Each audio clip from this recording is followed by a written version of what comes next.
Dennis? Dennis?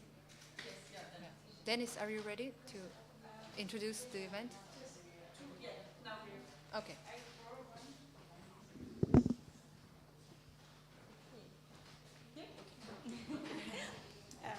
Good evening and welcome to the depot. Tonight's program, Migrant Ecologies on Dwelling and Mobility, takes place as a cooperation of Depot and Wienwoche. As many other events this week, Wienwoche organized a discussion series, and Dennis Gübensoy, who is a festival curator, will tell you more about it, and I pass the word to you. And have a great evening. Thank you. Thank you very much for the collaboration with the depot. And Wienwoche Festival is between 16th of September till 25th of September. And we have a really intense program, and you can find more information in these bags and also the booklets on the table. And we also have this discursive program which will continue until 25th of September. And there is also explanation in the flyer of depot. You can find more about it. There will be many different kind of topics related with the working class ecologies. So I would like to now give the voice to the moderator Eva Kovač. Thank you for coming tonight.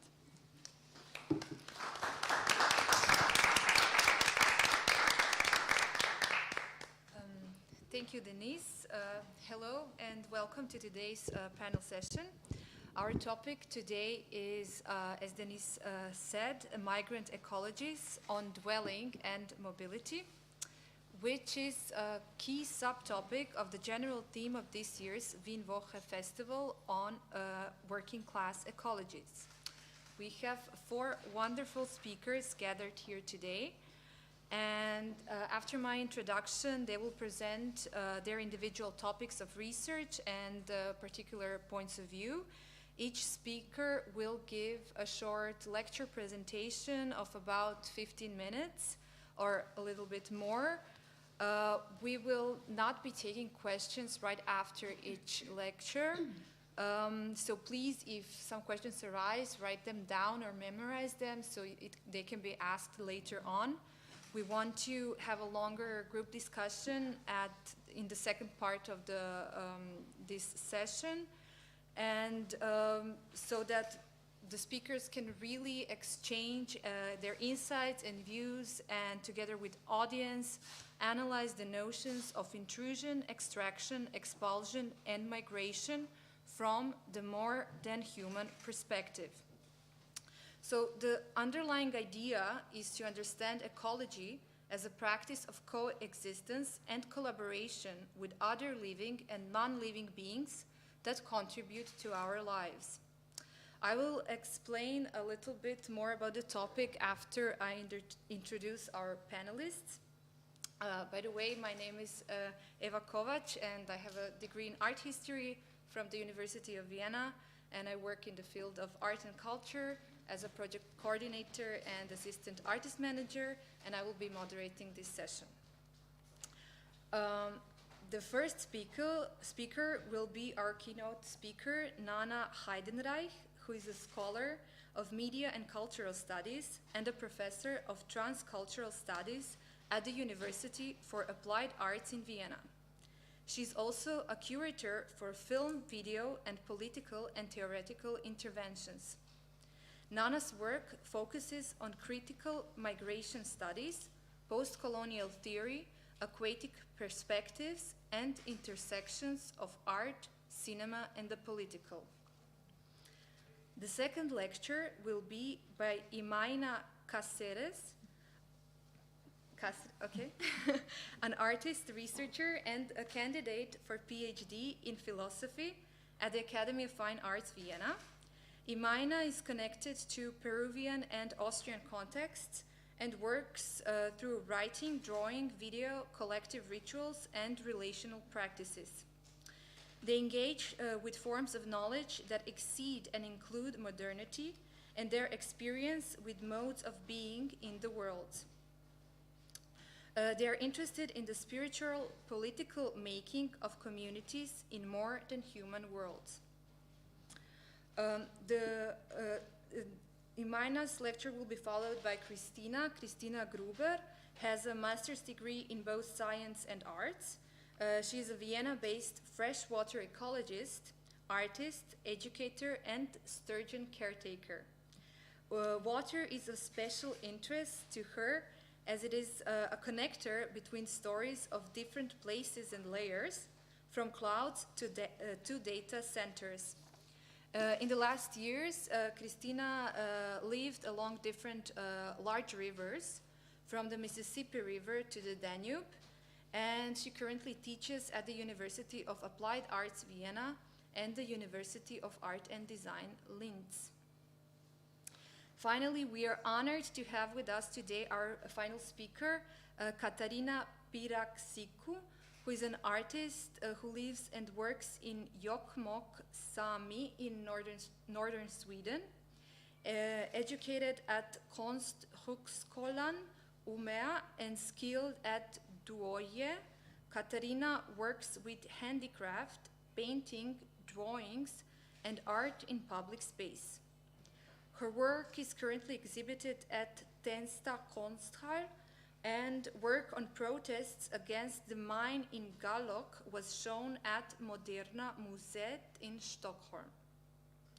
Her exhibition, Nomalapan, in Bildmuseet Umeå was based on studying racial biology executed in Sami. Welcome, Katarina. Thank you. To say a little bit more about this complicated topic that we are approaching today, I think that for many people who live in cities and don't regularly interact or work with different environments and species, it can be quite difficult, if not even unattainable, to take on a new perspective that goes beyond human perspective. But actually what we are forgetting is that cities are also ecosystems, and the non-human species are also migrating from the countryside or forests to the city. Nature is not just something that is outside of the urban environment, and this means basically that simplified image of nature that is present in everyday life, but also in sciences like biology, has to change. Therefore, this session will try to offer an alternative mode of thinking on ecology by reflecting on the more than human agencies that are usually ignored in the human-centered understanding. I would like to explain a little bit about the concept of more than human, since I have also learned about it myself relatively recently, and I think it's important to know what is meant by it. And of course the panelists can correct me if I misrepresent. The concept of a more than human refers to the worlds of different beings co-dwelling on Earth, including and surpassing human societies. More than human functions as a counterpoint to the dualisms of culture versus nature by referring to contexts in which multiple species and processes come together to produce a result.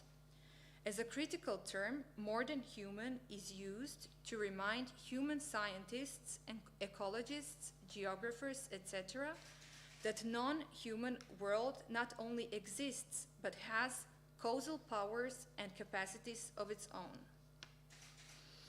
So what we will talk about here today is how sites and places such as rivers, mountains, and even oceans can be observed and understood as more than human.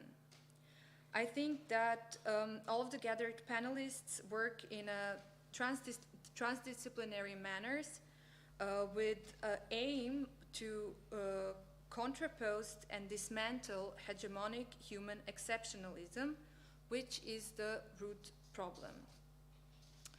Now I will shortly introduce the topic of the first lecture by Professor Nanna Heidenreich. The title is whose invasion? Nanna Heidenreich is particularly interested in the discourse around invasive species, so-called alien species, that are receiving increasing attention in the contemporary context of climate crisis and species extinction. Heidenreich considers the classification of invasive species and the language used to describe them and how it often strikingly resembles racist language used for human migration, even in leftist or somewhat progressive contexts. She prompts us to question how do we account for damaged ecosystems while also thinking with emergent ecologies. How can we think with species on the move? Welcome, Nanna. Thank you. We have a little choreography of entering the stage.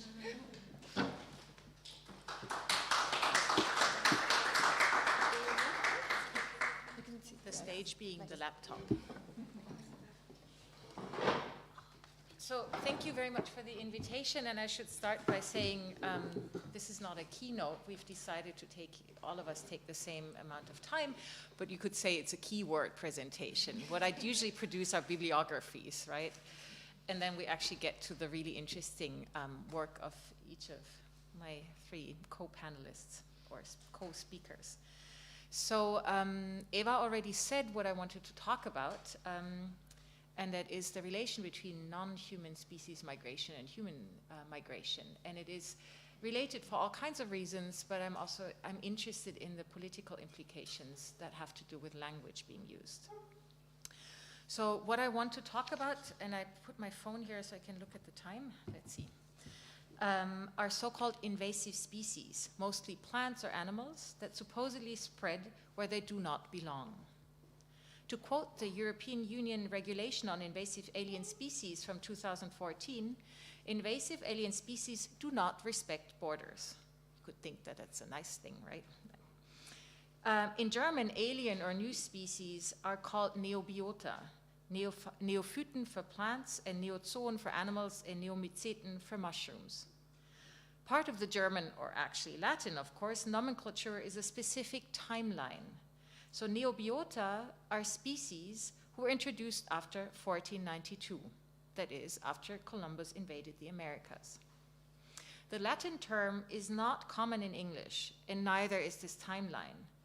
Even so, the idea of species invasion is closely bound to colonialism, not least because part of European invasions was also the attempt to acclimatize European species to new environments, to make the colonized spaces more European. Probably the most prominent example for that, including the probably most money spent on fighting invasive species, is New Zealand, or Aotearoa in Maori.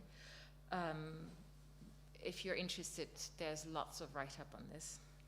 What I want to get at though today is to problematize the concept of species invasion as such. Labeling plants and animals and mushrooms and other critters as native or non-native, as belonging or non-belonging, is as fraught and problematic as is the labeling of humans. And indeed, there are resonances between the ways non-human and human species migration are discussed. And yet, the question of invasive alien species is part of what we discuss as ecological devastation, and they raise complex questions of ecologies, as Eva has already said in her introduction. But I will not get into this today. What I want to do is complicate the frames in which we think about species invasion, or about species. I believe without this, all attempts to tackle ecological problems are doomed. So my presentation aims first at the discourse. That is, I will give some insight in how the topic is dealt with, what literature there is, name a few titles, and what questions are raised in research across the disciplines in the humanities and the social sciences. That is, I will talk about the so-called invasion biology, but I will not move into this field. More precisely, the field of biogeography and chorology, of ecology, geobotany, and biodiversity research. The use of the term invasion is a military term and is a contested one. if we speak of species invasion, we assume a threat. By the way, I forgot that there's a presentation. And I'm usually using Keynote. I say that too. I don't know why that's particular to the... So how do you go in full presentation? I'm not a PowerPoint person. So much Microsoft. Not that I know. Okay. Yes? Okay. Yes. Right. Because of that beautiful photo that my friend Marcus made of a lizard. It's chosen for a reason, but I'm not talking about this lizard today.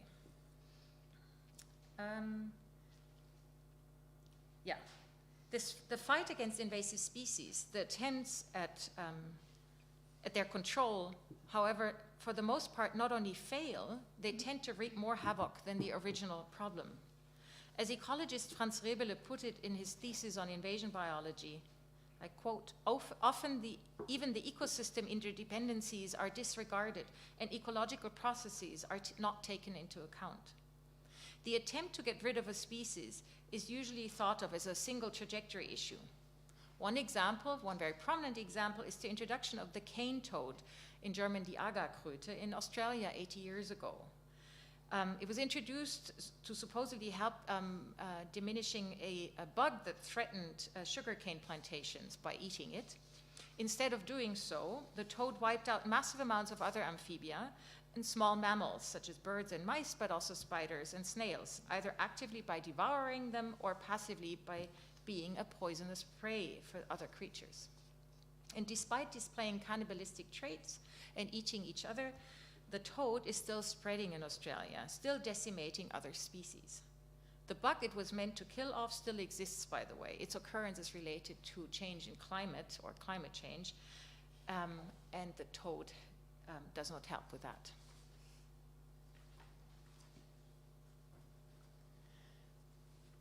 I quote, "Now more than ever, nature cannot be separated from culture. In order to comprehend the interactions between ecosystems, the mechanosphere, and the social and individual universes of reference, we must learn to think transversally. Just as monstrous and mutant algae invade the lagoon of Venice, so our television screens are populated, saturated by degenerate, this is not my term, this ableist term, by degenerate images and statements in the field of social ecology. Men like Donald Trump are permitted to proliferate freely, like another species of algae, taking over entire districts of New York and Atlantic City. He redevelops by raising rents, thereby driving out tens of thousands of poor families, most of whom are condemned to homelessness, becoming the equivalent of the dead fish of environmental ecology." End of quote. This quote is from Félix Guattari, radical psychoanalyst, activist, and philosopher, from a small book he wrote in 1989 called The Three Ecologies. In this book, he connects the environmental, the social, and the mental in a term he calls ecosophy. He writes, I quote again, "Only an ethico-political articulation, which I call ecosophy, between the three ecological registers, the environment, social relations, and human subjectivity, would be likely to clarify the ecological dangers that confront us." His main concern in this book is capitalism, or what he calls integrated world capitalism. We all know now that capitalism and its extractive technologies and monocultures are responsible for pollution, responsible for pollution, species extinction, and loss of biodiversity. But what Guattari addresses as mental ecology marks a significant difference, as it underwrites an understanding of environmental and social ecology. While I don't follow his criticism of mass media and use loss of singularity of human subjectivity, an argument he puts forth in this book, what I am fascinated with is his, in the context of the humanities in the late 1980s, rather unusual proposition of not separating nature and culture, or what Donna Haraway has in 2003 called nature cultures. Nature cultures addresses and criticizes the binary concept of culture, in here, and nature, out there, that informs what we call Western modernity. Nature cultures calls us to think with the more than human, and that we think of species as entangled.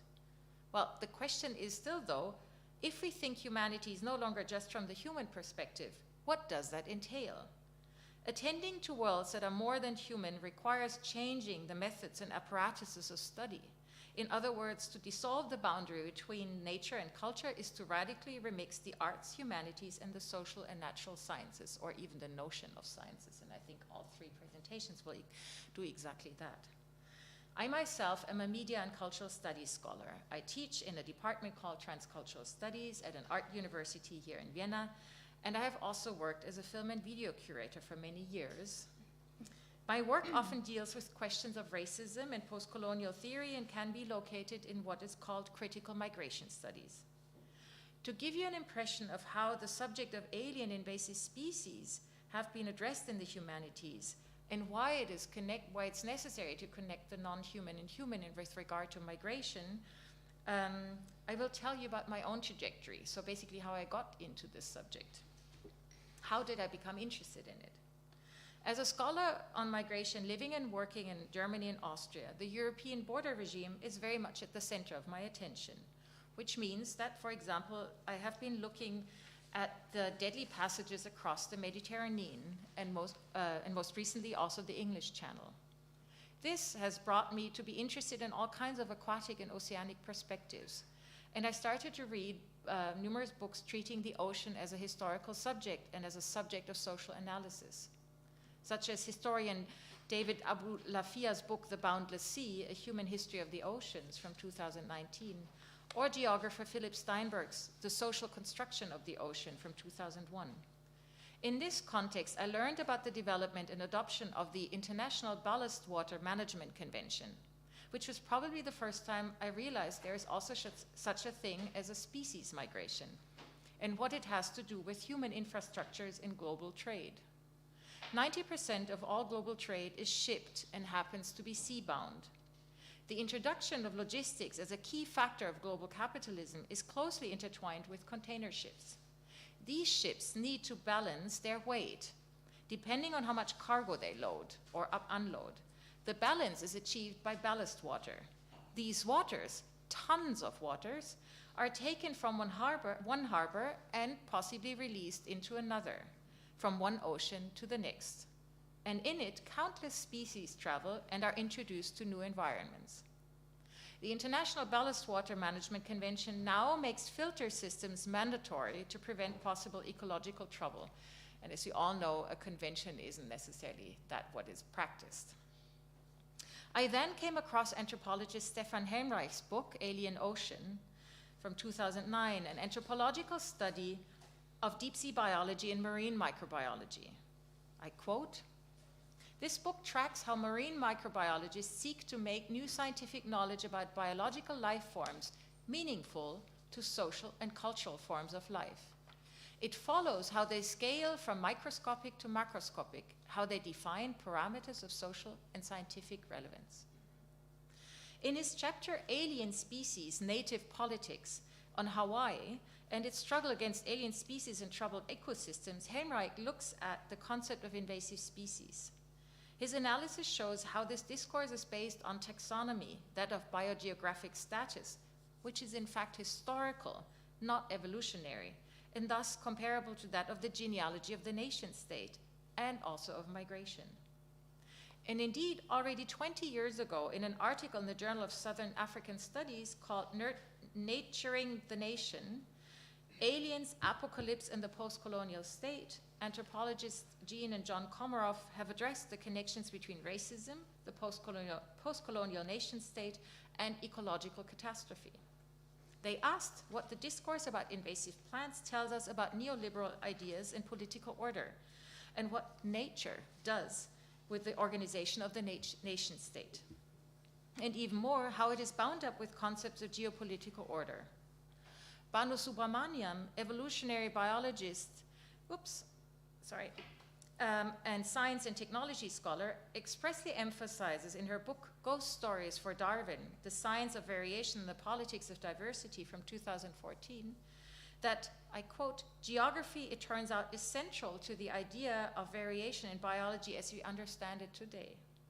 She also describes how the idea of the nativeness of plants was developed in the mid-19th century by English botanists with direct reference to concept of civic rights in English common law.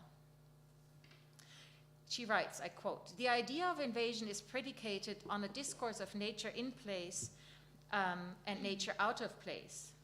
And by definition, invasive species are introduced species that do not belong." I'll shorten that quote and let it stand there for you to read because I'm running out of time.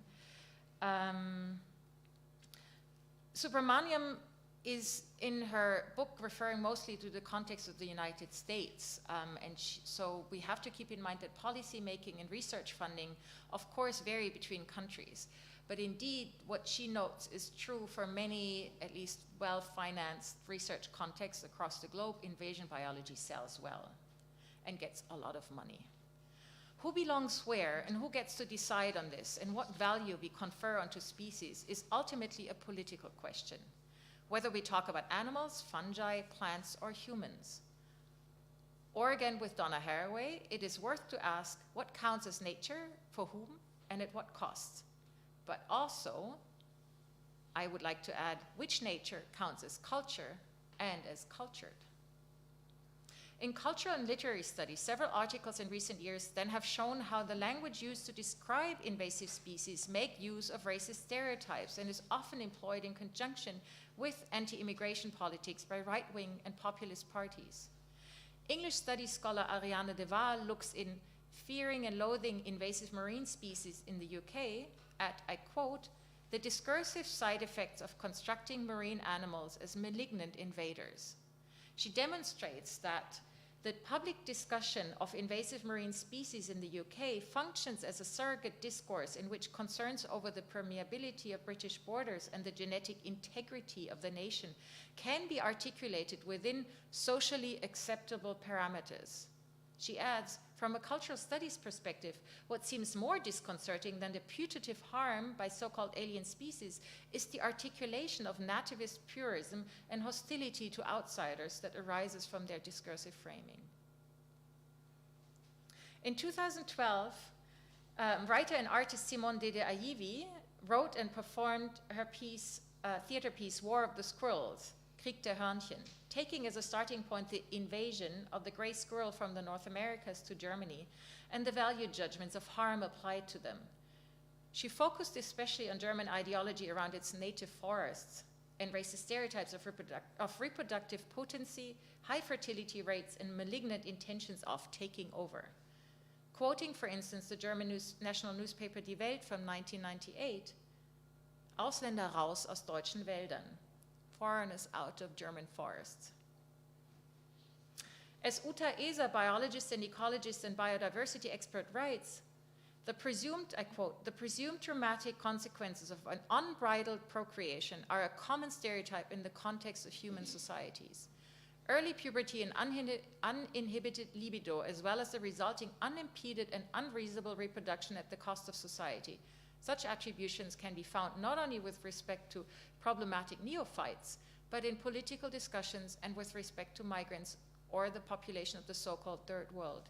In this context as well, there's a preference for associating reproduction with notion of the masses. People become crowds and are stylized into threatening waves, floods, and surges. The use of military, racist, and otherwise," that's the German quote, "the use of military, racist, and otherwise questionable language in ecology and biology have been critiqued in the context of these disciplines time and again, as well as in the field of environmental and animal ethics. However, they stick. If you look up just Google any recent newspaper article on invasive species here in Vienna, and look closely, pay attention to the language being used, and just replace the plant by humans. You'll be shocked by how acceptable it seems to all of us, right? So Uta Eser, who I'm quoting here, wrote her book, Der Naturschutz und das Fremde, Environmentalism and the Other, already in 1999. But it seems her writing that happens in the field of environmental ethics is not being well read in humanities and vice versa. There's not much exchange between these discourses. The book addresses the differences between German and English language wordings in this area and the different timelines. but it makes very clear arguments that pertain to both English and German. Another example, no, I'll jump that because I should just go right to the end. To quote animal writer and journalist and former farmer Helmut Högel, invasion biology should really be studying capitalism. Most species described as invasive are part of capitalist dreams of utilization. They are initially mostly seen as desirable. They are invited invasions, in the words of Karen Cardozo and Bano Subramaniam. So describing Donald Trump as invasive algae, and as Felix Guattari did in my first quote, is thus both very accurate. He's referring to him not as, the former president, but when he was a capitalist developer and devastating the larger area of New York. Connecting speculative capitalism and damaged ecosystems is indeed an important argument that Guattari makes, but it is also not an unproblematic allegory, even if in terms of prediction, a rather accurate one. And with this tour de force of a bibliography and quotes, I will end now and look forward to the other presentations. Thank you. Thank you.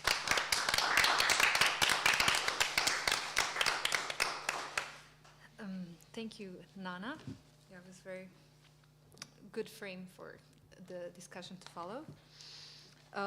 Our next speaker is Imana Caceres, and the title of the lecture is Learning from the Neighbor Species That Make Us. Imayna will be talking about how establishing personal and collective links with bodies of water, plants, lichen, soils, and others can contribute to a sense of belonging amidst the uprooting of non-citizenship and migration, and also about other approaches for living and developing shared meaning beyond the structures of accumulation and exploitation.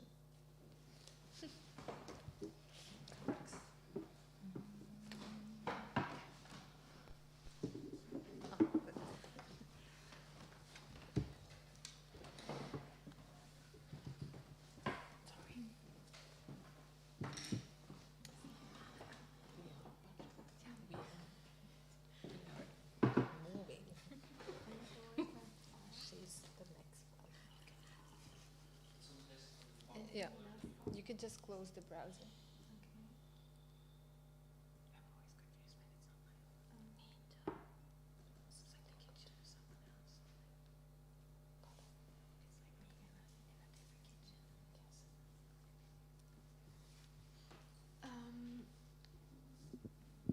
Yes, so I wanted to add, because I realized I didn't include it here, that I'm working with perspective of autohistoria theory, that pretty much it's a concept from Gloria Anzaldúa that is talking about how to expose the limitations of current paradigms through a story, like personal collective storytelling. Yeah. So, as an artist and researcher, thinking about working class ecologies, I had to think of a story. Once coming back home, I spotted a water worm on the ponds that are in the park across where I live. And the water worm was digging and doing all these shapes with its body. And I stayed there observing what the worm was doing, and I caught a glimpse of the snails that were slowly moving, eating, pushing each other. And this worm was eating mud that had bits of plant and animal matter. And doing so, it was tilling the soil, mixing sediments, oxygenating, familiar with this? Here. Oxygenating the pond, as I later found out when I researched more about it. And then there is a slogan from Emiliano Zapata about the peasant struggle that says, "The land belongs to those who work it with their own hands." And I thought that there is a great connector for those working the land with their bodies and limbs across species. A great connector to worms, snails, and all things whose roles have been historically historically essential so that food can be cultivated, and how they have kept soils alive despite the massive impact of industrial systems, and how acknowledging those who work the land, their relations and knowledges is important in seeking to overcome the systems of accumulation and exploitation in which we live. Thinking the land as soils, acknowledging the contribution of the beings that make our livability possible.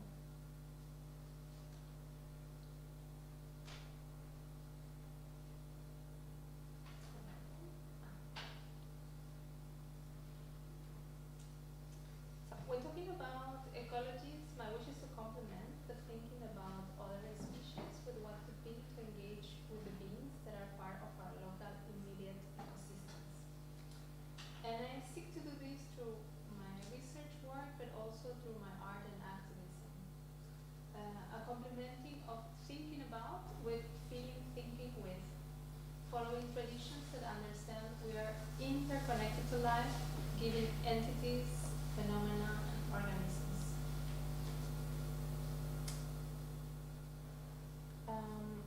Migrating is really difficult, and yet everything is migrating all the time. And all history of our universe is one of migration. Earth formed in a series of events that were only possible because everything is in movement. Water, minerals, dust, everything migrated from different places from the universe and continues to do so, and has contributed to the making of the planet as we know it today. Migrating is challenging. When I arrived in Austria, I found myself uprooted from the modes of life in which I grew up. The sounds, rhythms, tastes, uprooted from the ecosystems which collaborated in making me. I experienced the uprooting as a source of instability, which was intensified by new structures of racism, inequality, domination, immigration control systems. The loss of my political rights as a citizen, such as the right to vote, a political group that represents me and looks after my well-being. But through the years, many experiences with neighbor beings took place and wove insightful meanings also through my drawings. I lived then in the front of the Danube Canal and got to observe the moves of this body of water daily, watching how it grew in volume and decreased, imagining how people living in this area had related to the river throughout the times.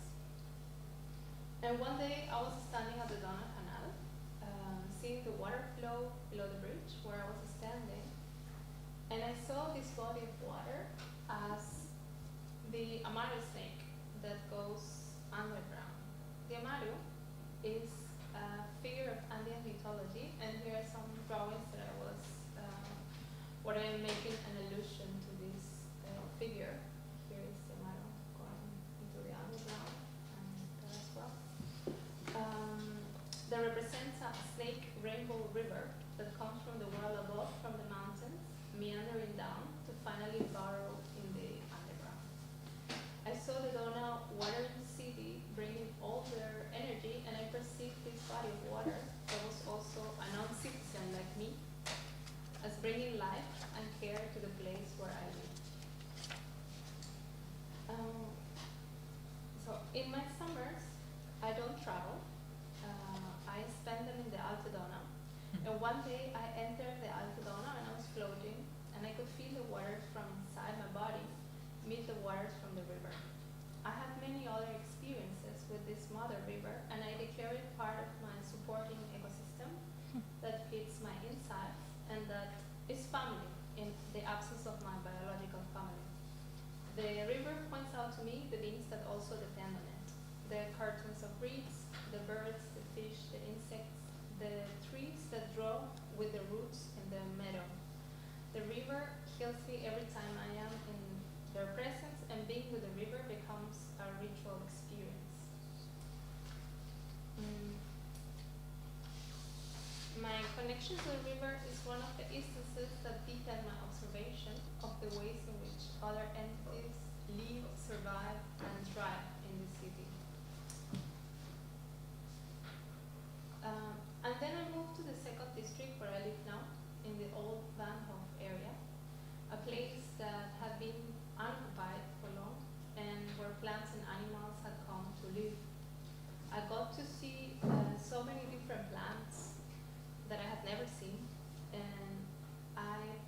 attention to the ponds of my neighborhood, that it's inhabited by toads,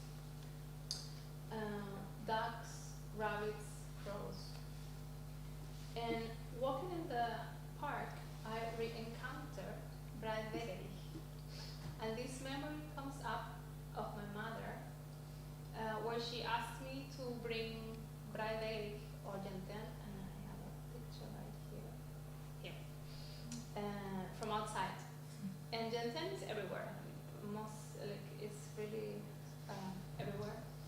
And most of the time grows by the sides of the road and is often heavily trampled and covered by soil.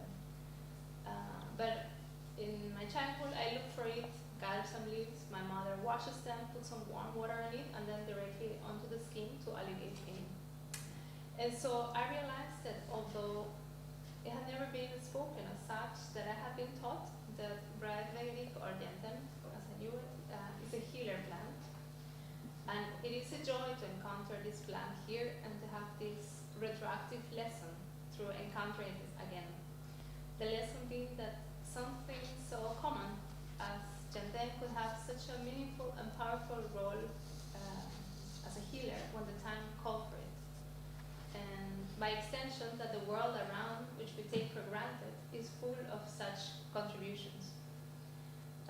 These lessons repeat many times, especially with my mother, who grew up where the Andes meet the Amazon in the town of called Uchumarca before migrating to Lima. And also with my neighbors in Lima, who are also migrants from the Andes and the Amazon and share their ways and knowledge from back home.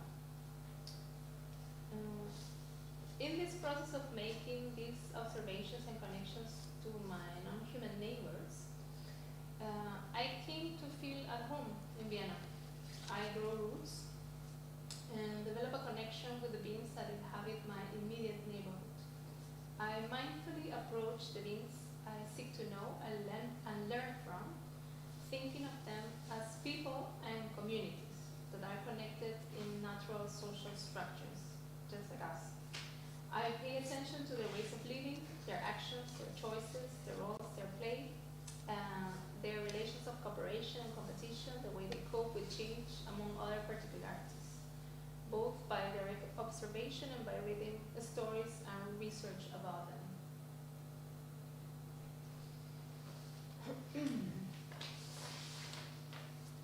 And that's what it was great to learn about,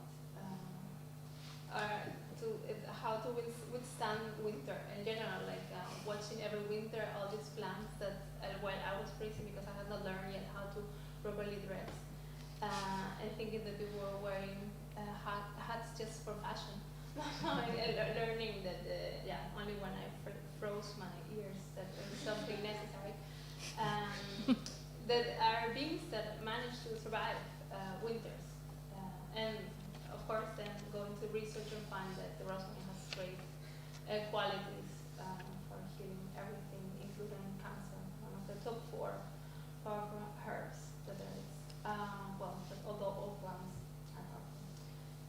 So acknowledging my neighbors and learning about them was fundamental for developing a sense of belonging beyond the uprooting of migration. Watching them and taking care of my plants at home, I learned the importance of putting down roots and feeling grounded.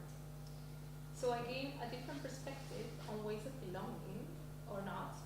I realized that it denaturalized the world I knew and showed me all the social construction from back home and the new ones here as possible ways of living.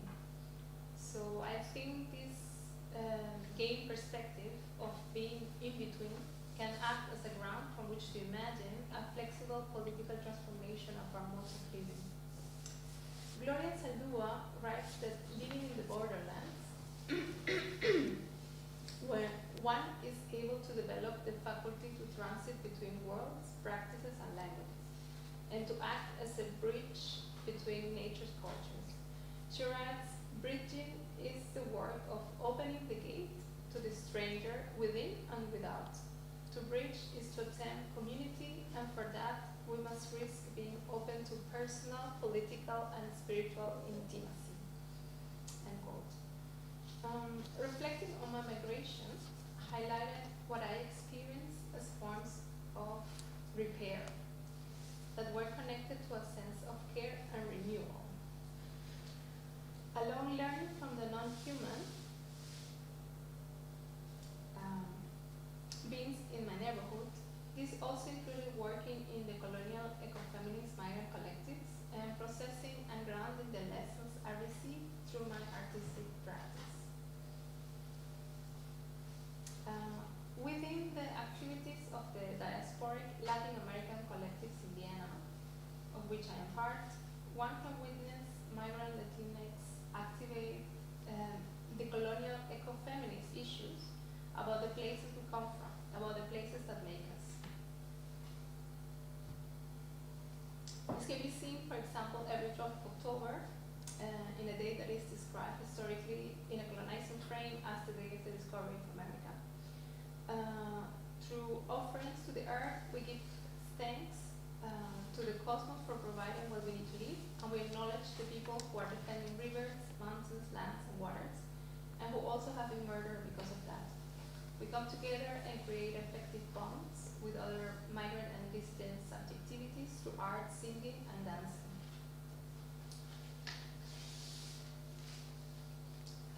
Quoting Agriculture, which is another project of Wim Bocher, where I'm showing a video.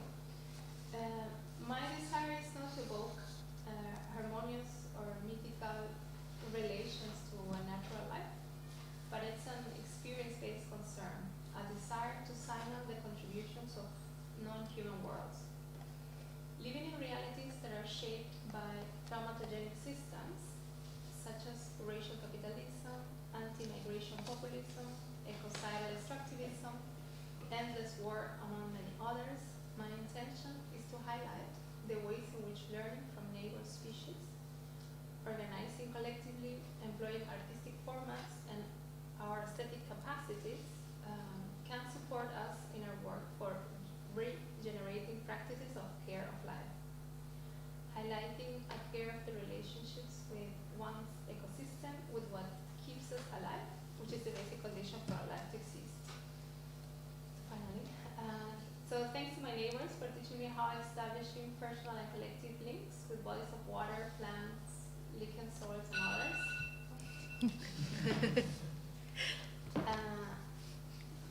And how this can contribute to a sense of belonging amidst the uprooting of non-citizenship.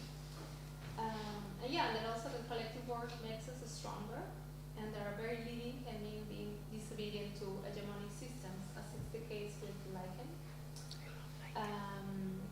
And other approaches for living and developing shared meaning beyond the structures of accumulation and exploitation. Oh, this is a recording of frogs in the park across where I live.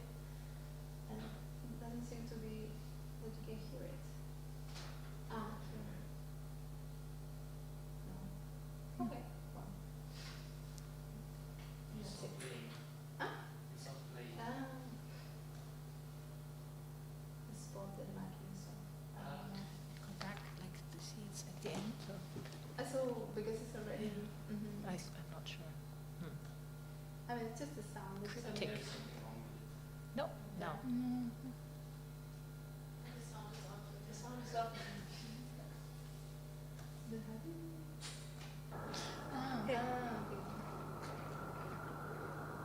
Yeah, I hear this every summer, and I had a dream with the toad that is what led to the video on the show, which I interpreted as a call for political activation, like a political call from the toad. That's it.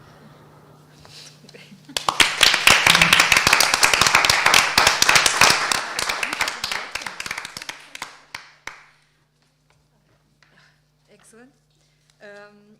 Our next panelist is Christina Gruber.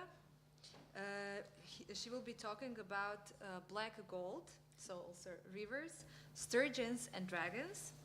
And just a side note here, sturgeon is a type of fish, because I wasn't very familiar with it before.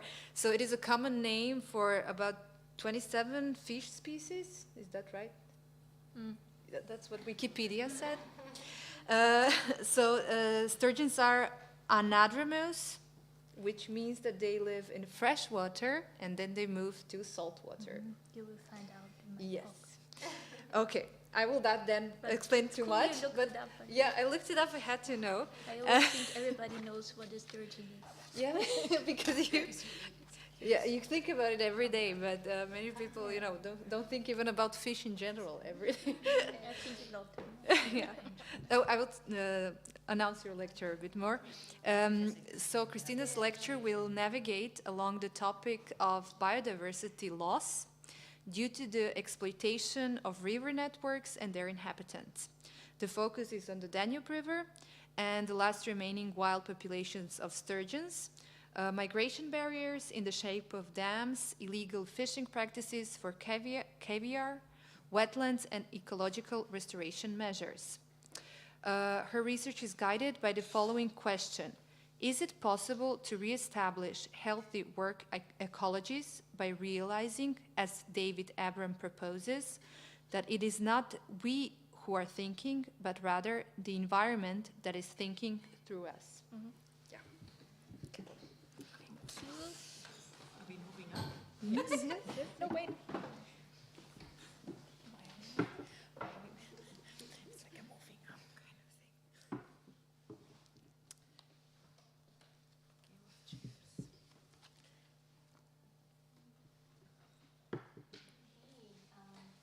Hello, good evening. Thank you all for coming. My talk is, thanks Eva for the introduction also. Really happy today also to take a bit the stage for a non-human, so you can already see him. It's also my work colleague, my closest, it's the sturgeon. One of them is here already pictured behind, so I work with this almost living fossil, or it really is one, and that's also why I titled my talk Black Gold River Sturgeons and Dragons. So what is the migrant ecology in it is really because, as Eva already pointed out, and I would not have used this very specific term because it's very ecological, it's anadromous. So that means that this fish is traveling from the sea up the river to lay their eggs there. There's different kinds of anadromous fish, so it's a similar case with the salmon, but you will find out later. Okay, let's start. So I actually wanted to start, I usually don't read, so I only start with one quote, because I think it fits to what is, I don't know why. My father was watching the Queen's funeral, so I think that's why I have the quote now, and it's very ridiculous to me. The quote is from Herman Melville, Moby Dick, and it talks about sturgeons and whales. Who would have wondered?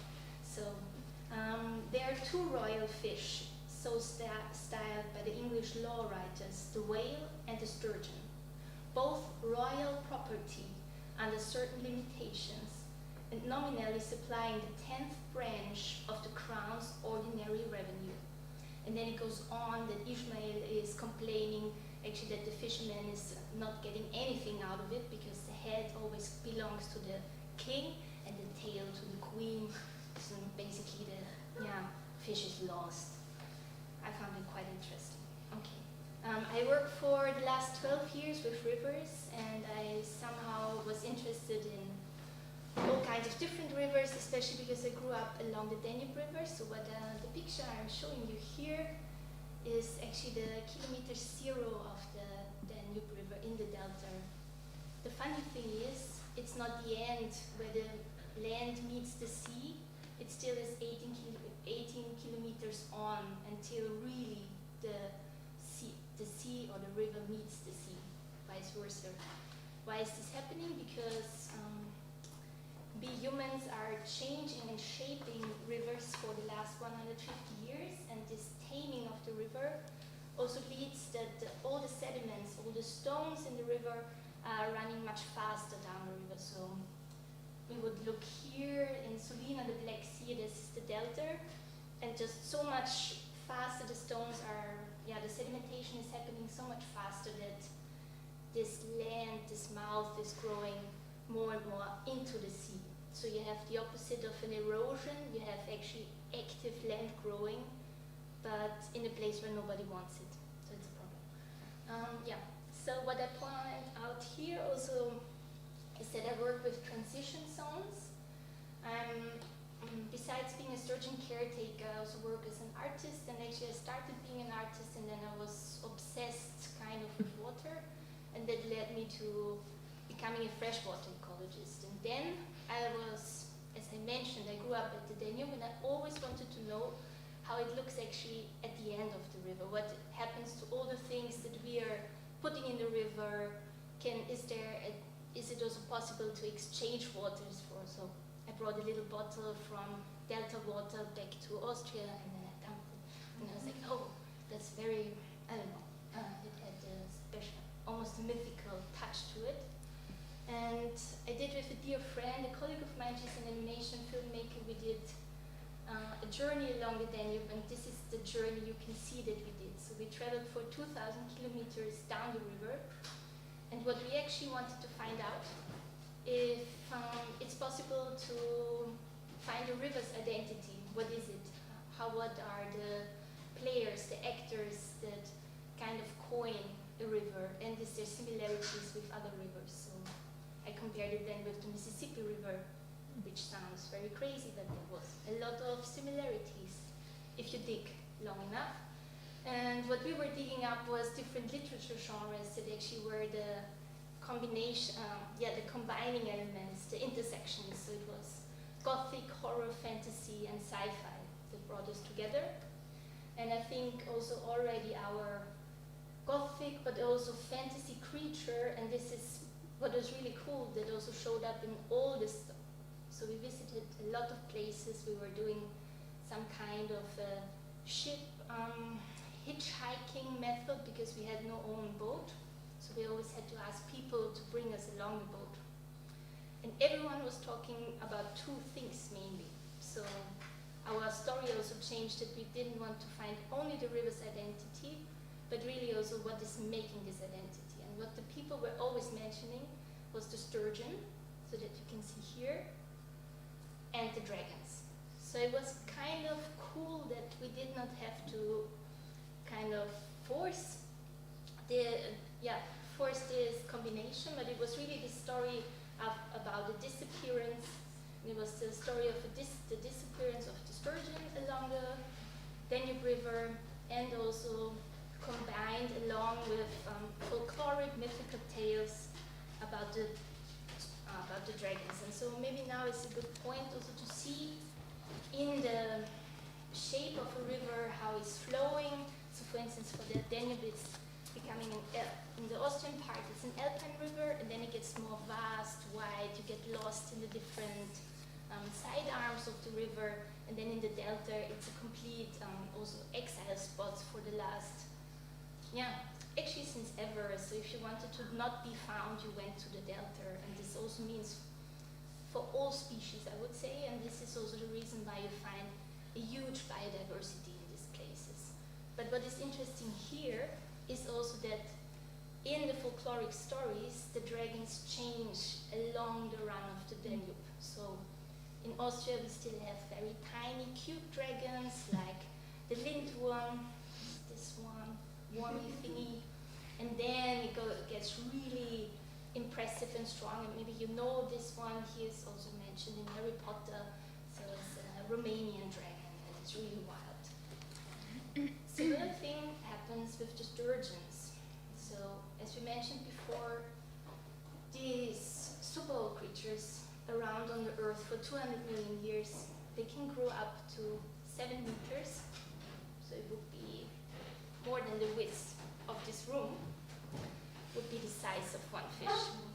It's pretty magical, massive, I would say. And also it can turn up to 100 years old and weigh up to 2 tons. So it's really one of the biggest fish inhabiting our rivers, and almost no one knows about them. And why?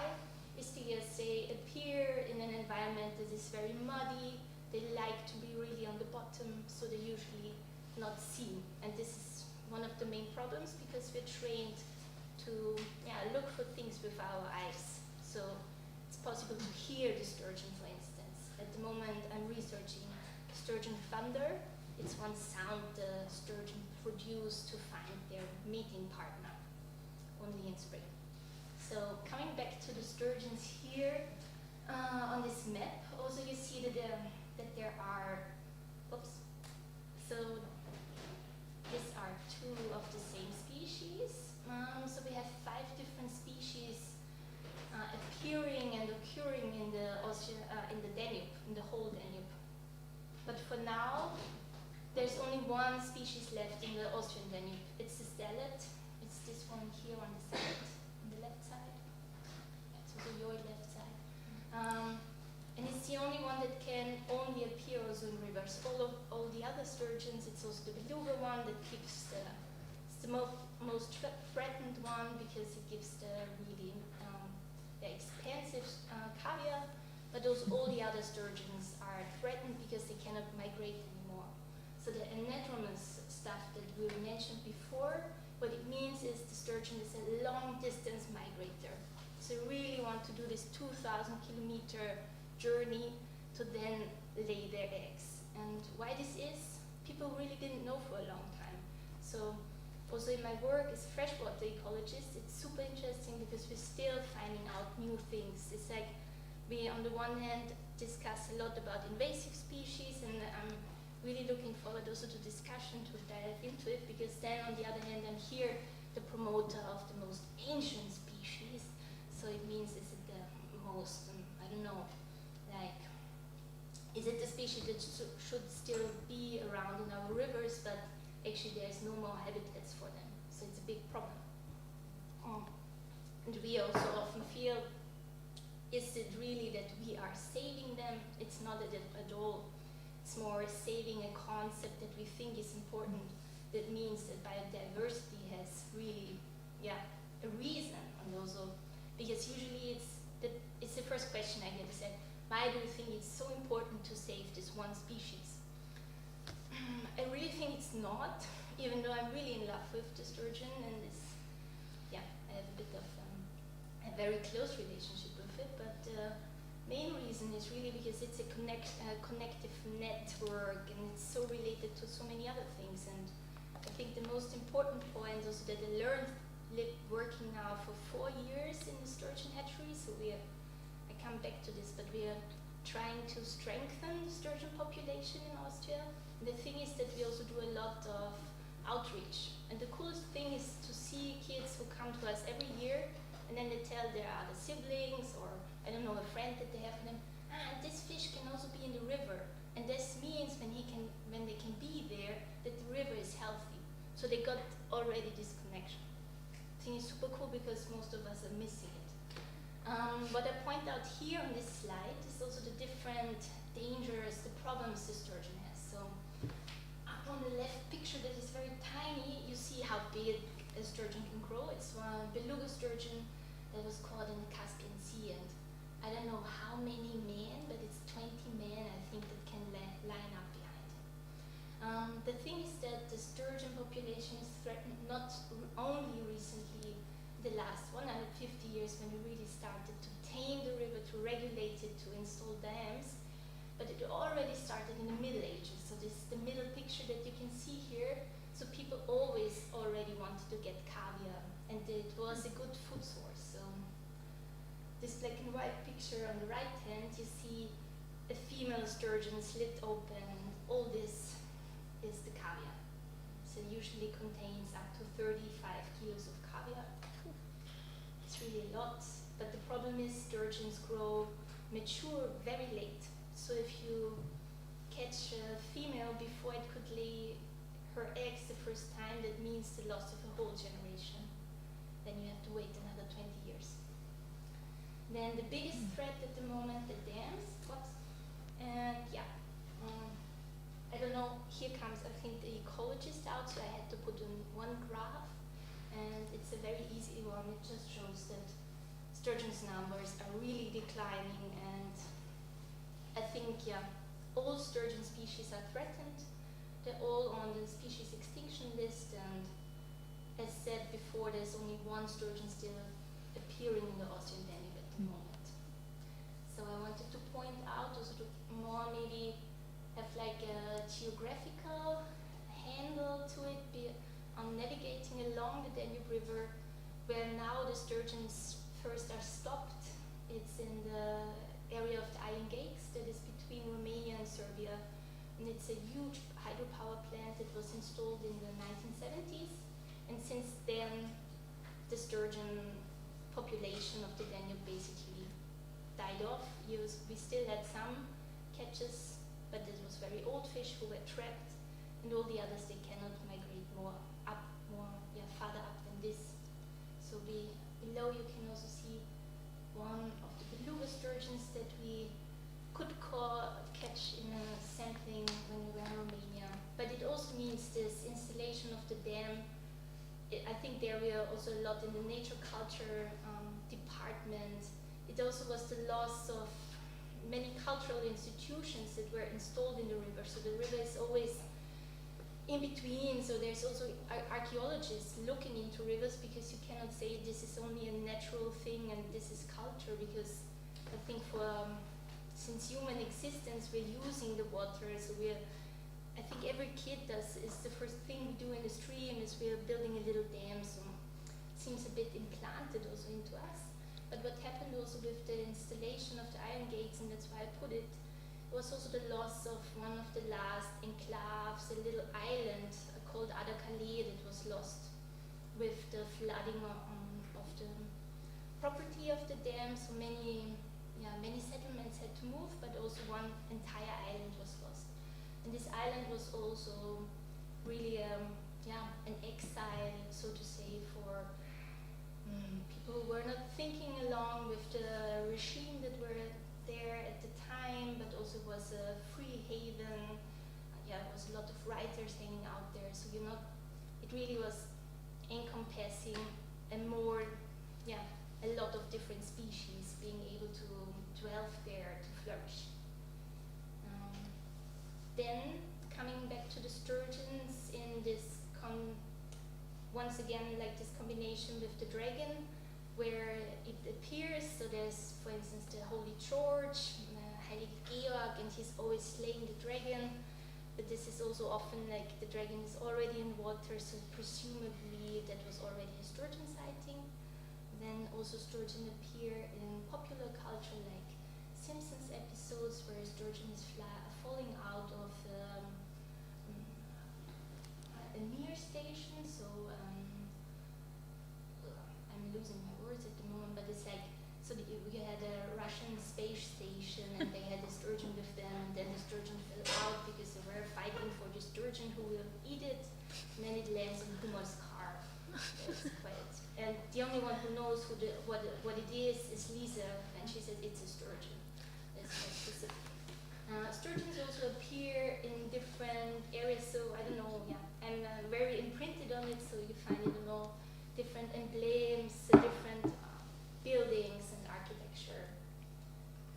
So this is for this cultural references, and now quickly to how my daily work looks like, and I think why I also started to talk now more about this topic and why I got really interested in the topic of care, because I was doing just as a job on the side, because I had I just wanted to earn some money, but then I also wanted to hang out with the sturgeons, so I started working in a sturgeon hatchery that is situated on the artificial island of the Donauinsel, and we are a repopulation project, so we're trying to strengthen the natural the wild sturgeon populations. That's how the terming is, as much as it wild can be. But what is interesting behind me, I hope you can see it, that my head is not covering, but what we're trying to do is intervene into the natural life cycle of the sturgeon, because this is not working at the moment, because there's the dams, there's the overfishing, there's taking out fish too early. So we are doing the hatching part in a transformed ship container, and we're releasing the fish when they have a certain size. So left down you can see the size when you release the fish back into the river. into the last two free-flowing stretches in the Austrian Danube. So you can also see there's not so much habitat left. And it's like, sometimes you feel also it's quite, we never know if this effort will actually turn out well. We still have to wait because the processes take quite long. So I think only in 5 to 10 years we can say if these measures we're taking now are successful. Yeah. So you can see here, Danube Island, and it is like next to Reichsbrücke and a bit downstream. Here is our station. And a bit of my daily work also, and this comes to the last point maybe that I just want to mention is like why I also I'm never sure if I'm really a caretaker or if the sturgeon is taking care of me. So it's really we have back and forth, especially during the COVID crisis. It was the thing I could always do. We never had to close down because you cannot close down if you're working with living entities. So that was very nice, and we were never afraid that we cannot hang out together. Maybe the fish are already very annoyed by me, but luckily we're releasing them every year. So what you can see here is me and my colleagues looking for wild sturgeons in the Danube to then get mother animals to reproduce them. So it's an artificial hatching. So you take out the eggs, mix it, and then you wait for the eggs to hatch. We mark them. We try to find out things because still, after 200 million years, humans really know almost nothing to the sturgeons. And at the moment, we're following them with an acoustic tag to find out where they travel, because still we need to find out more to also make clear and more space what are the spaces they need to for instance, like stakeholders in political discussions, that why is it important to protect the species still. Okay. Big ones, and maybe to end here with the scales of the sturgeon, it shows why this ancient creature also could survive so long on the Earth's surface. So for instance, all the dinosaurs died, but the sturgeon survived. It's almost like a knight. We could compare it. He has an armor. Here's his bony scutes that also really protect him from all kinds of enemies and predators. The only enemy that they cannot survive or compete is the human. So this is the biggest enemy, and maybe that's also why it's quite funny that a human me is working in the other direction. Let's see how this works out. But here you can see the beautiful scales of a sturgeon. Thank you for listening. Great. Thank you.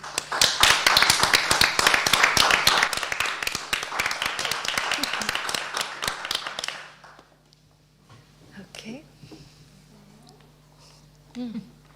Now we have Katarina. The title of Katarina Pirak Siku's lecture is I am the last one who saw the river alive. So we are keeping up with the thematics of rivers. This is a statement, a quote by a local plumber and politician, Roland Bowman, from 2011. It is also the title of Katarina's painting that describes the local situation of the impact of hydropower along the Lule River in Sami in northern Sweden. This is the land, of course, of indigenous Sami people. Due to the dam, many people and more than human beings lost their environment and had to adapt to given situation and face many losses. Even decades after the impoundment, there is a continuation of various impacts on traditions of living with nature, which is basically a crucial basis of Sami lifeways. Katarina will speak about this situation, about further extractivism and colonialism in Sami and how her artistic work responds.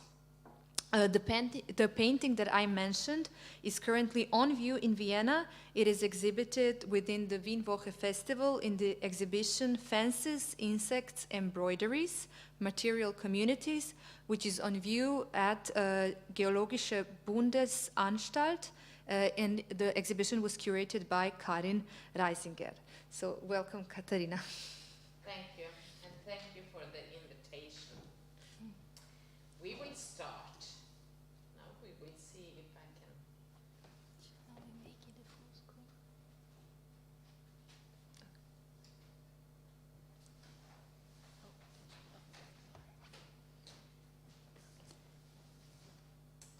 We will start. We will go up to North Sweden. We will go to. Do you see it's? Yes, we will go to river that is here. The name is Lule River. I live in Jokkmokk. It's 7 kilometers north of the Arctic Circle.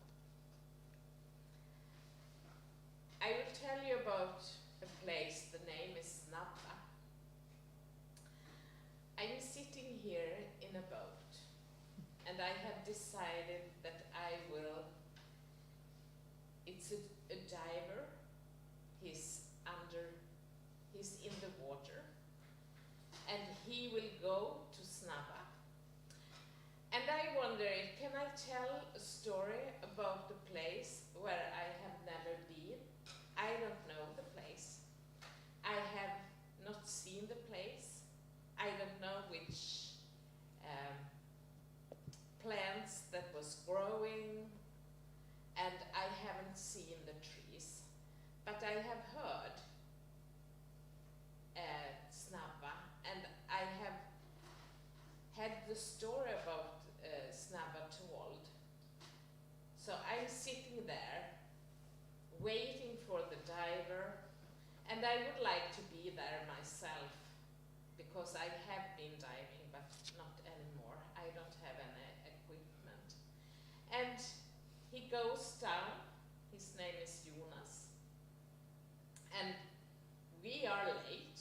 If we would have been there maybe a week before, I could have seen Snabba through the water. This place is now called Chakchajaure. It's a lake that is made. It's a water magazine for the small Lule River. It was 3 lakes, but they are 1 lake today. This was Snabba. It was before it was flooded. And we are some days late. I could have seen the place through the water. When we have had ice, the water is really clear. You can see perfectly. And it wouldn't have been so deep, maybe 1 meter, but now it's 8 meters below the surface. And when the magazine is full, it's more than 30 meters.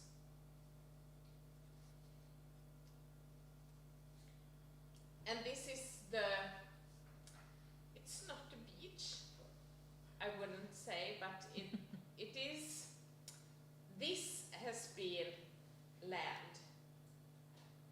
Once I have been working as a guide at a hydropower plant station, and one woman, she said, but I don't understand why people are upset, because when it's not so much water, you can see the land, and then you know what has been growing there. And I said, yes, but if you're standing there in the forest, you could see what had been growing there.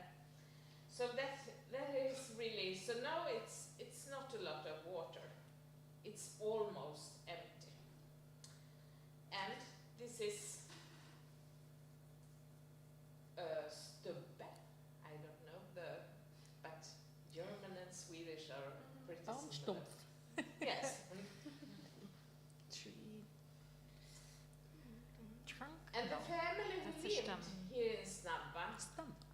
they were my grandmother's cousins, and they were living by, they had a small agriculture, they had a cow, some goats, they had reindeers, they were working in the forest, and tourists passed here when they were going to the national park. The name is Sarek. Sarek is really famous because they are calling it the last wilderness in Europe. They were really poor. They were 6 siblings, 3 left. They had to move to other places, but 3 they stayed here. 1952, Oscar died. He was the oldest one, so he never would have the experience what happened in the 60s. And here we see the landscape when it's not so much water. And here we have the hydropower plant station. Now it's really because they have had problems with the dam, so they don't have so much water here now because they have to do some, they have to repair the dam. But sometimes it's also really beautiful here, and I'm thinking here this was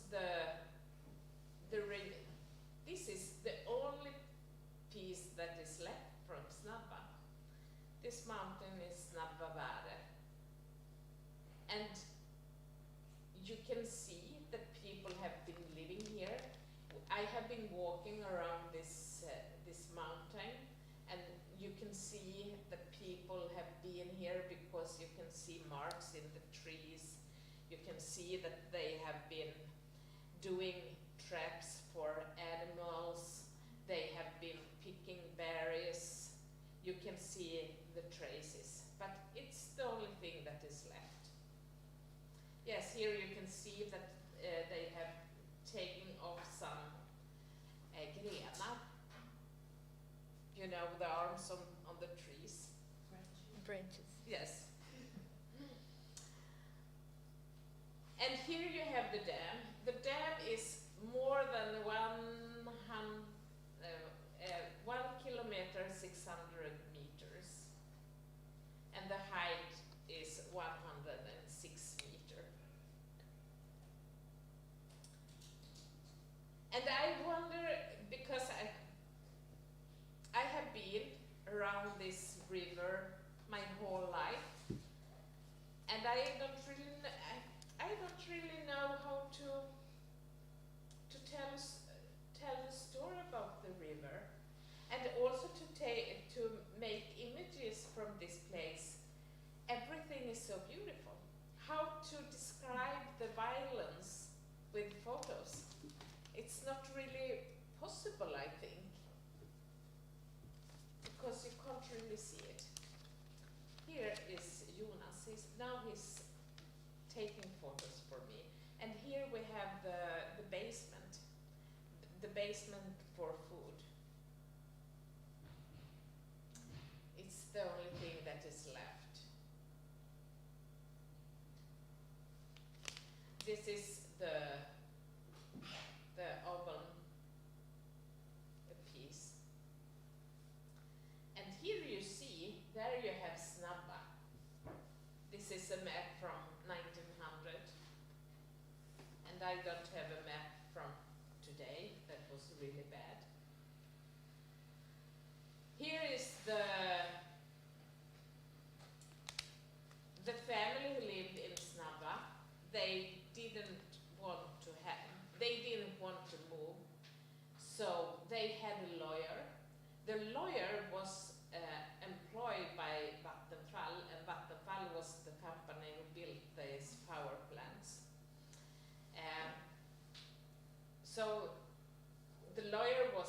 employed by the opposite side. So you can imagine. But this family, they didn't want to move, and they gave Vattenfall a really hard time. They could see when the water was rising, and they lived there, and they said, we don't want to move. And Vattenfall, they had really to force the family.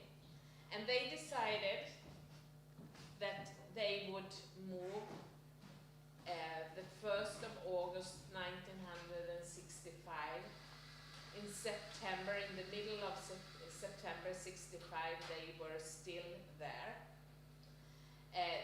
The company Vattenfall sent policemen to Snabba, and they talked with Sara and Jakob. It was the sister and brother. They were still there, and they said, you have to move, and you have signed the contract, so you really have to move, and they said no. Another man came there, and he talked with the siblings and said, but maybe you have to leave now, and we can go back tomorrow to look at the houses again. So they agreed to go to a village, maybe 20 kilometers away. And when the siblings left, Vattenfall made a fire of the houses. So the siblings they couldn't go back. Or when they came back, they just saw the houses burnt down. And Vattenfall also bought a house close in this small village. They were living next to the water. They were really unhappy. They didn't really want to talk with people. They got a lot of money. They didn't use the money. Today I have counted, it would have been more than 20 million Swedish crowns. And that's a lot of money. But money wasn't interested. They weren't interested in the money. They didn't even use them. So when they died, they had a lot of boxes with food that they hadn't touched them.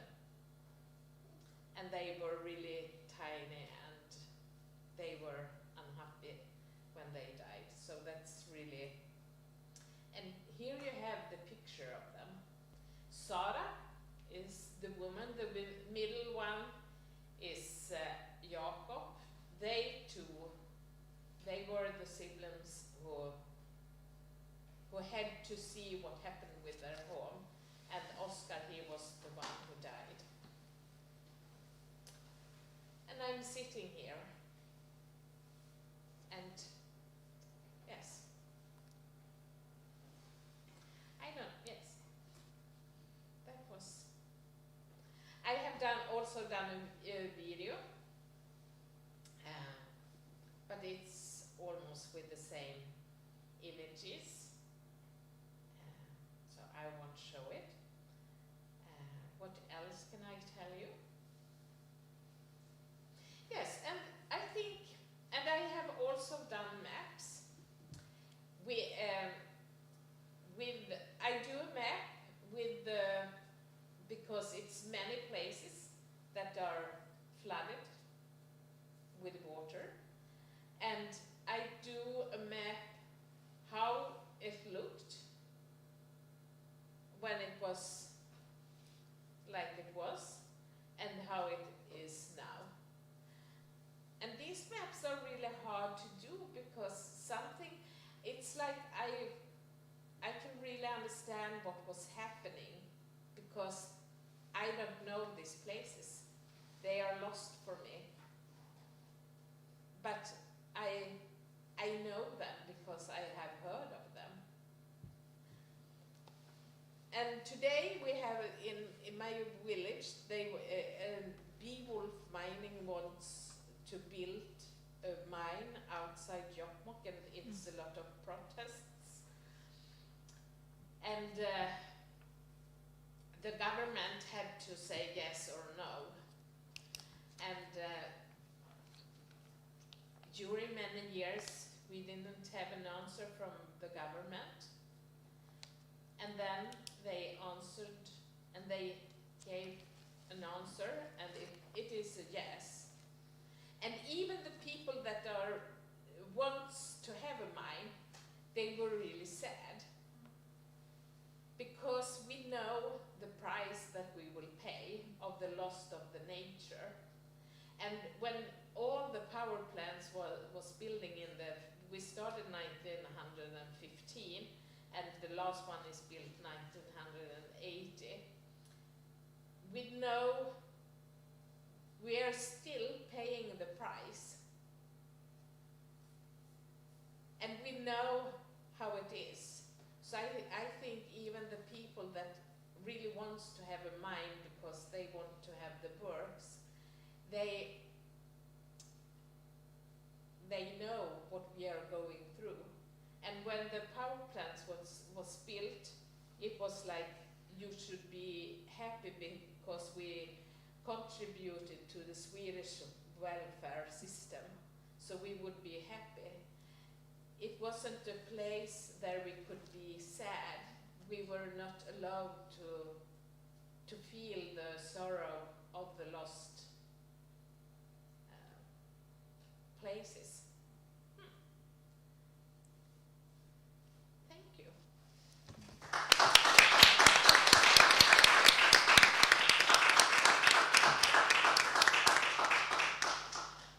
Thank you, Katarina, for a very powerful story, really. And I would like to thank all the speakers for really excellent presentations, and for telling us about all these different, very interesting topics that maybe we don't think about enough in our daily lives, about plants and fish and rivers and floods. So we will now open the discussion between the panelists, and the audience can be included as well. If you have a question, raise a hand. I have to say that the audio is being recorded, so if I hand you the microphone to pose a question, the audio would be recorded for the stream. So if you don't want your voice recorded, just don't take the microphone. You can still pose a question. Do you already have questions for each other, or do you want me to open with something? Because, okay, yeah. I always have questions.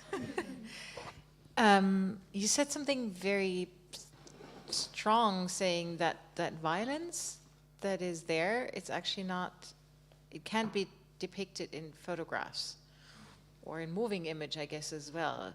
So that raises the question of artistic practice in relation to that. I mean, you said you're also making maps. And you obviously are struggling with this question. How do you account for something that is also not something you know? But what are the ways? So I'm just curious what other approaches there are. And I have a question for Christina with regard to the similarities of the Danube and the Mississippi. And the reason why I'm asking that is I am so accustomed to tamed rivers that I didn't know that, I mean, also when you learn about rivers, you learn about them in maps, in geography in school, or you grow up aside to them, but you learn about them as being in place. It took me a long time to understand that rivers move. And I don't mean just the water, but that they shift, they're shapeshifters. And the Mississippi is, I think, a very prominent example. And the reason why I'm asking that is because Maya and I also really love to swim here in the Danube Canal. The city of Vienna is built on dam, like it was rivulets and lots of, like the city wouldn't exist if the river hadn't been tamed in very specific ways. So I wanted to know about those similarities, not least to learn about the river that I'm also so touched by. I'm very happy that I get to live in a city with a river body, but I really think this is a very, very big question, how to account for the violence in what artistic or other forms of expression. So, Katarina, I would like to hear more. Yes, I don't really know, because I'm struggling with that, and I have been thinking about video, but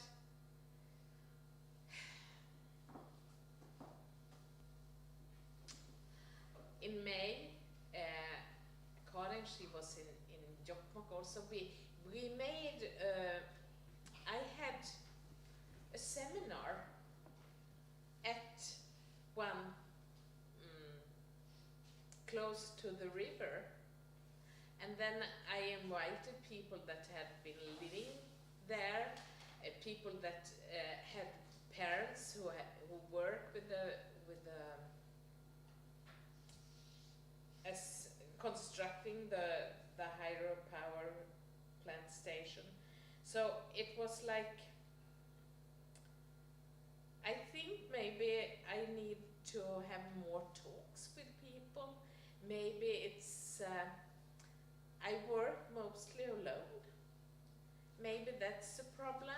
So I don't really know. I don't really know how to touch the, and I think maybe I have too much emotions for the river. I can't really touch the feeling. I don't really know. Because I could have started to work with this 2000, because I started at Konsthögskolan in Umeå. I was talking about the river, and I didn't know what to do. It's so big, and so. I mean, the question was also actually to both of you as well, because I mean, this is what part of your practice. You know, you work constructively and sort of restorative, but that was also something you addressed in questions of healing, and yeah. So that question was actually to all three of you.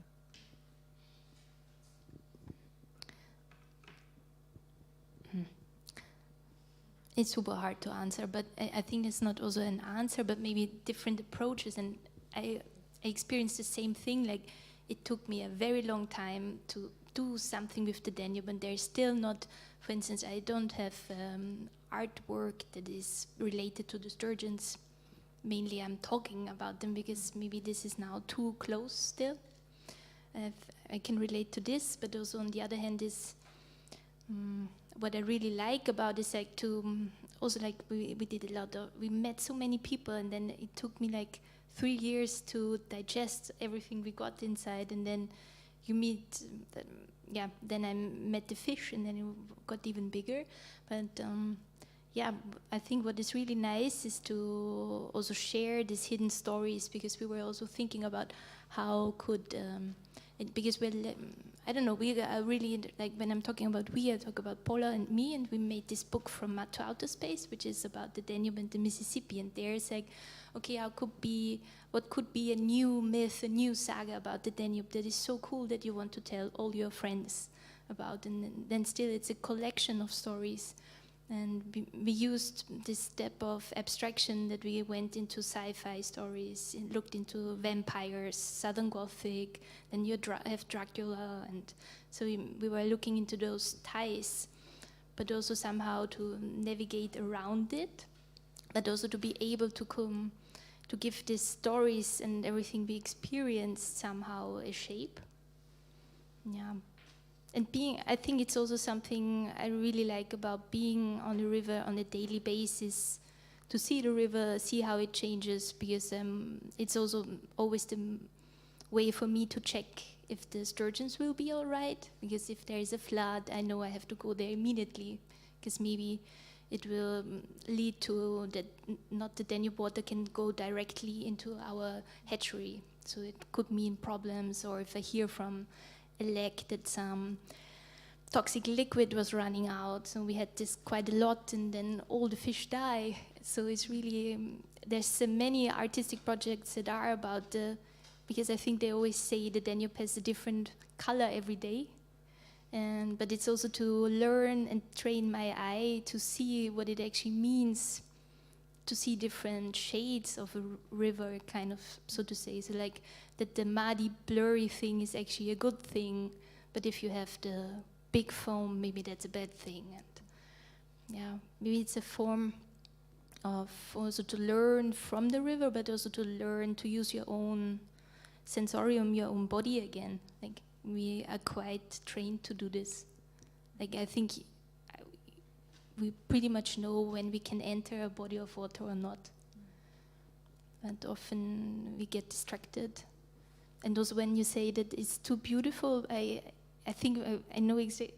I also struggle with this, but then it's like for my freshwater ecologist colleagues, they're like, no, look at the stones, this is very bad, this is man-made, and this is so horrible, and do you see how they planted everything? Construction, then you need a whole lifetime of maintenance, but then for everyone else, it's just a cool beach, because you can go really easy into the water, and then I'm always the one who's saying, yeah, these huge boulders, they're really shitty, they shouldn't be here, but no, it's like, because we don't know, no one is telling us those things. This kind of literacy problem, I don't know, maybe literacy is not the right term for that, but it's like we got so used to having everything in a certain order, and this also comes, yeah, a river actually has to change all the time, and especially a lowland river that transports so much.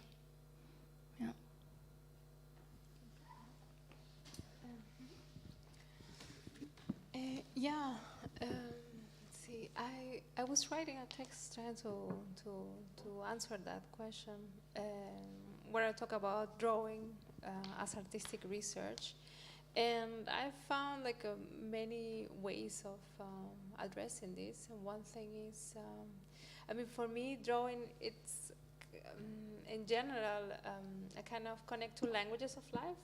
So like I think a lot of how rivers move and take over, and just like when I draw, I am thinking of this, and it happens to me a lot that sometimes I draw things that I intend to draw something, and then years later I see other things. And like this happened to me recently. I was invited to write about the effects, ontological conflict around mining and waters.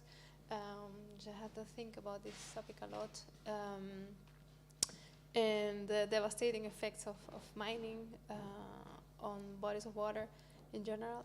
And yeah, I was thinking about cosmic rivers and the waters of outer space, and how water came to planet Earth from outside, like how is it a migrant, how is it an alien? But I found then I had drawn a mountain that had like some kind of rivers coming from the sky. And so, originally I thought I was doing like kind of like a map of Latin America, because I was talking about mountains and Latin America, but it fitted perfectly to what I was writing then about cosmic rivers. And also my connection to talk about Andean mythologies, or ways of explaining reality, really, where there was this dark cloud constellation, so like not only like star constellations, but the dark nebula in the Milky Way, and there they spotted a llama, like in the dark spot, that is meant to be drinking the waters from outer space, so there is not an flooding in here. But then when you go, because I like to do this, then when you find the research, there is this idea that in the center there's black holes, and these black holes are consuming the water of the. So there is these parallels a lot from these mythological stories. And and another thing that I do, so besides drawing, also is ritual methodologies, because I find them, and this I do as part of my artistic practice, but also as my daily, as part of my private practice, and also in collectives, because I find them as like, because it becomes this moment where you are manifesting this thanks and gratitude to the cosmos for everything, and you take a shell and thank the water beings, and you take like every element that you are putting in an offering to the earth is making reference to a being that you're connected to in your life history, the ecosystems you belong to, and by doing that collectively and celebratory and having moments of joy and of sadness and of grief for what has been lost, etc. And connecting it also with political struggles, it is really like a roundabout circle where a lot of things get addressed, but also because it gives you so much energy at the end that I find it also as a activating political tool. Yeah. Thank you. I have maybe a sub-question to this, what you said last. So are you making your own rituals, or are they based on already existing traditions of rituals? They're and is, yeah, sorry. Yeah. Yeah, no, they're based in existence, but at the same time, so like here in the because we meet many women of Latin America, our customs mix. So we have copal, like when we have something to burn. There is copal from Mexico, and there is Palo Santo, which is more common to South America. And also, like, we have Afro-Caribbean elements where you put, it's more like a reference to fruits or popcorn, while in the Andes it's more this reference to the Pachamama. And so, but in the end, because we're all there together, it gets mixed, and also we learn from each other, so. Yeah, but at the same time, I do make reference to my own biography, like things, moments that have meant something to me, like, you know, like the Danube, and so like a specific relations with a specific beings. So it's really about rituals as a methodology that can be developed in different directions and used for activation in activist, artistic, and political sense. Yeah, but it goes in both ways. So like there is how you say, like an initiative from my side, but also the beings manifest to me. So like as I was saying, like I was sleeping, and then I guess I was listening to them, but then I dreamt of this toad in the Amazon that was saying that there was going to be some damage, and so I interpreted it as like as I said, as a subjective call from this, and yeah, I mean, it's good to be in these groups also, because when I talk about this, they are like, oh yeah, for sure, like it happens to me too, like, and so that's yeah, it's a good thing. Yeah, it's a way of connecting. Great. Do we have any questions from audience? Yeah. Do you want to mic? Yes. I was still thinking about the question of Nanna, how to display something which is not visible in an artistic way. And when you were talking about, Christina, when you were talking about dragons, a text came to my mind by Anne Duden, poet and essayist, and the text is called Der wunde Punkt im Alphabet. And she's actually, you don't know what she's doing, but she is describing those medieval paintings of people killing dragons. But she never calls them dragons. She just talks about Täter and Opfer, the victim, and you don't know what is happening. And then you read on and you read on, wow, that's a really weird text. And then all of a sudden you find out, oh, she's talking about dragons. And then you see it again, but like the irritation that went on when she was just telling what is happening, but is not naming the situation, really helped to see it in a different way. So if you say flooding, like you have the picture, but you don't really have what is really happening. So it might be a way to hesitate to give names what is actually happening while you're describing what is happening. So that not just kind of the concept might just go down like something, like a sign, and you can't really see through it. So that was mine. And if you can think about this concept of hesitating to kind of give the concept and staying in the process of what is happening. That's actually, I mean, when I started working on this discourse on invasive species, one of the things, you know, all the things you assume that are somehow given, even a term like ecology or ecosystem, are very fraught historically in terms of when they were conceived, by whom, with what kind of mindset. It's not, now no term is just defined by its history. You can always, you know, steal a term and do something different. But it is very, it's interesting because it is indeed not about naming maybe, but describing, which for me being, you know, I mean, a wordy person, but I'm not a writer, like not a poetic writer. So that the naming is usually what I do first.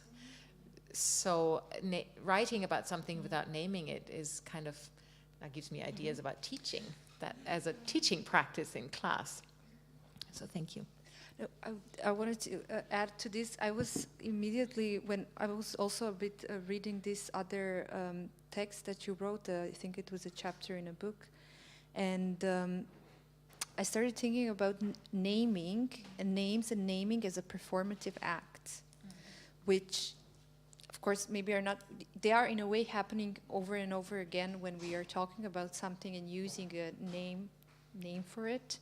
Like even, it's hard to talk about these species that are considered invasive without, how do you call them? You know, if you can call them new species, but some species can be new, but not necessarily fast spreading. Or you know what? It has the connotation that is lacking in maybe in the new descriptions, but. Yeah, it's really important, I think, to kind of recognize that names that are given in that moment, something was performed, and so certain plants or animals were designated as such for a very long time, and we did not really rethink it until maybe now. I mean, one other problem, Christina was saying that she's also like, what is this question of preservation? So why this fight for preserving the and it's indeed, it's a complicated question. So when I talk about the criticism of invasive species, and you know, I talk about colonialism, it would be and is very adequate to talk about the devastation of ecosystems in colonized spaces. Now, if you look at New Zealand, you have all these examples of incredible amount of money and resources going into trying to get back at least some of what was lost. That's a completely doomed struggle. And it is an art, but it's all about artificially, like cultural spaces. One example, one bird that I love because it's highly dysfunctional and fat and sweet, and it's the kakapo. It's a big bird that doesn't understand that other creatures wants to eat it. It forgot how to fly. It got fat and happy. It doesn't like to procreate. If it is in the mood for having procreational sex, it builds a hole in which it emits subwoofing sound, so it can't be located. It's beautiful. The kakapo was about almost extinct. And there's went a lot of work into preserving the kakapo. And now you have kakapos again, but not in any kind of natural living environment. These are all artificial. And this question of conservation versus animal rights versus environmentalism is a big one, and it seems easy, but it's not. And I'm not an ecologist, but I do think that these questions of what do we understand, what does it mean to preserve something? What do you want to save? And again, the image that I showed at the beginning of my presentation, that simple wall lizard, the Mauer Eidechse. So there's some of it that is considered native in Germany and in Austria, and some that is considered introduced. And you have articles in ecological papers on this wall lizard, how that invasive new species needs to be decimated. And it's very closely tied to of racial ideologies, can't name it in any other way. but it comes with the same conviction of preserving, you know, like protecting areas and natural environments. And so these questions, me being a media cultural studies scholar, I don't have answers, but I realize these are questions we need to think with, because it means us in exactly our daily interactions with rivers and meadows and forests and you name it. And it's not elsewhere, and it's not, yeah, and it's complicated. Sorry, that was an extra speech, but it... No, but it hits exactly this point when we already talked about. It's like this concept is super, like it's a human-made concept. Nothing that exists or that we're surrounded by works in this stagnant way that something stays the way it is. And the best example, I think, is a river that is actually that we allow to flow. It would not one day it looks the same. So if you are a geologist, you really don't want to study rivers because it's so hard to date them, because every day they show another layer and it's almost impossible. So you find something, you write it down, and it's already outdated. So that was also why I showed the picture of the delta, the zero sign. They were so happy that they could put this zero sign, but it's not true. It's just simply the moment they put it, it was already gone, outdated. So this, I think that's why also river maps are super interesting, because they are always just a picture of how it was. It's the past, but somehow it seems that we, as humans or Western society mainly, is like this. How the way we transcribe, how we make knowledge is something that is very. The mind is very steady, and how we take it, but actually to perceive. And this is already, I struggle a lot with the term ecosystem, because it says something is in a system, and it is very related to electric current, so you really can draw it in a rectangle and it goes from A to B. The environment is really not a system. It's exactly the opposite, but I think this is maybe where also why it's so interesting to work with it, because it needs new forms. That's why also I will look into the Wunderpunkt im Alphabet, because I think this is where maybe that could be a clue to stop naming everything, or to be so obsessed with putting it into a structure, and especially with the native and non-native species. It's a lot about, this is the nomenclature, this is like the naming, how we always used it. And also as a scientist, like I also was, when I started to study, my big goal was to find a new species. And so I'm still looking for it, but it's something that is very embedded and is still too little criticized. We're not really thinking about what we're actually doing by this and what it means. So I think also like it did not arrive in all disciplines. Like I think especially like I like beavers, for instance. My colleagues hate beavers. And this is like also something very, is horrible how strict it can be. Yeah, you're out. You're a fish person, you're not allowed to like beavers. Sounds very ridiculous, but it's my reality. But who said that here in this round spoke about ecological literacy? It's indeed, I mean, if you want to learn, one of the ways you could, for instance, study with let's say, book a tour from any sort of ecological organization. And the way you learn, you go places and you point and you name and you capture, either with your camera or sometimes, you know, when it's a little bit more aggressive, it's with a capturing device, right? But it's capturing, naming, pointing. And Markus Held, the person whose photograph I used, we did a little project where we tried to figure out how can we actually do this differently?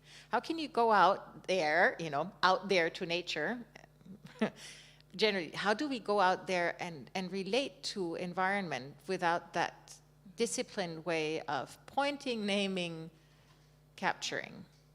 Not that easy, because the knowledge is indeed, you know, the description of the knowledge, it's still in observation and in learning about names and what they can be used for. It's not entirely wrong, but it is a specific form of, it's an aesthetic and a knowledge practice. And it needs some, it needs change. Yeah, but that's why I think it was so also really nice what Imayna said with the rituals, because I think this is the one way that we actually need to overcome this brain channelization and this we're experiencing with the whole, I don't know how to phrase it in the right way, but we experience more than just with one part of our body, and that's super important. It's like also, yeah, I think. I want to take, or do you? I think I have something short, like we're talking about naming and like the words that we're using. I think I also use it like as terms of compromise. Like, you know, you're making the compromise that you want to be understood. But you know that nature by itself is already denying the thing that you want to talk about. So, yes. And then also in regards to what you were talking about preservation, I see there in this preservation of nature and native nature and whatever, like a lack of acknowledgement of the social, cultural aspects of all these other phenomena. So this is, again, part of the problem. I will tell a story. I love to tell stories, but Umeå, it's a city in the North Sweden, and one of the it has one of the youngest universities in Sweden, and Swedes are saying that the university in Umeå, they are at the left side, you know, they are red, and it's a progressive city. And in the late 80s, it was a lot of vegans there, and they were militant, really aggressive. And and in this day, the fashion was to have a fur coat. And it was a lot of people that had mink from America. So these vegans, they went to the farms to cut the living space for all the minks.